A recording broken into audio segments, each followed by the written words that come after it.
nagbabalik po ang Good Morning, Kapatid! Samot-saring produkto kontra tigyawat na ang sinusubukan ng marami nating mga kapatid dyan. Pag-uusapan po natin kung alin ang totoong effective at alin nga ba ang haka-haka lang. Kasama po natin ang fresh na resident morning doctor natin na si Doc Richard. Good morning, Doc! Good morning, Mommy Dames. Good morning sa ating mga kapatid. Nako, Mommy Dames, marami talaga tayong mga paniniwala tungkol sa tigyawat na imbes na makatulong ay maaring makapagpalala pa ng sitwasyon. Meron tayong mga katanungan mula sa mga kapatid natin na siya namang sasagutin ni Doc Richard. Okay, unang tanong, Doc, eto. Nakakatigyawat ba talaga daw ang pagkain ng mani at tsokolate? Kasi marami sa atin ang paborito yan. Okay, sagutin natin yun, Mommy Dames, ha. Ang pagkain ng mataas sa asukal at gatas, kagaya ng tsokolate, ay maaaring makadulot ng tigyawat, lalong-lalo na sa mga taong sensitibo sa ingredients nito. Ang nangyayari kasi tumataas ang insulin. So pag mataas ang insulin, mataas ang oil production, doon tayo nagkakaroon ng tigyawat. Ngayon doon naman sa mani, wala pa talaga kasing studies na nakakapagpatunay ang koneksyon ng pagkain ng mani doon sa pagkakaroon ng tigyawat. Maaaring yung mantika na ginamit, yung saturated oil. Oo, yun. Okay. Eto naman yung pangalawang tanong natin, Doc. Okay. Doc, sabi po ng lola ko, mabisa po ba panghilamos ang unang dalaw? Totoo po ba ito?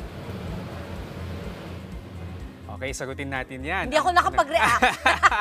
Nasabihan din kasi ako niyan eh. At kung ginawa ko yan, hindi ko nasasabihin. Okay, ang sagot ay hindi. Hindi po ito totoo. Wala pong kinalaman ang paghilamos ng unang dalaw doon sa pag-treat ng ating pimples.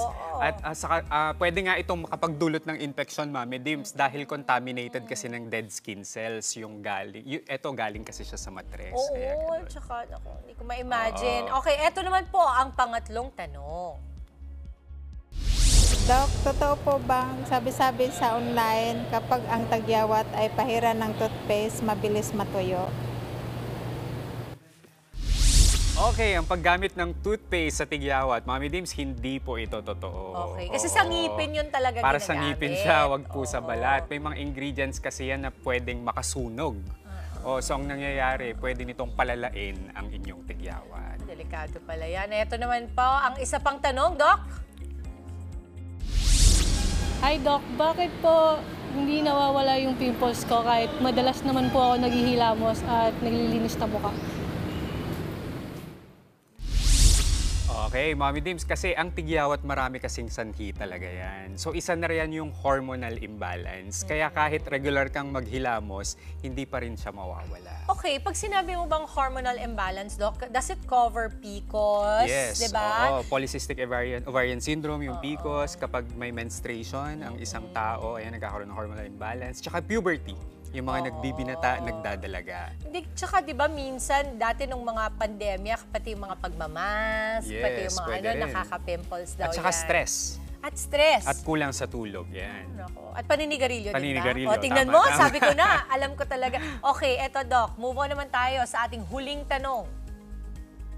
Doc, mas mabilis pa talaga mawala ang tigyawat pag madalas itong tinitiris? Okay, ang sagot po dito ay hindi.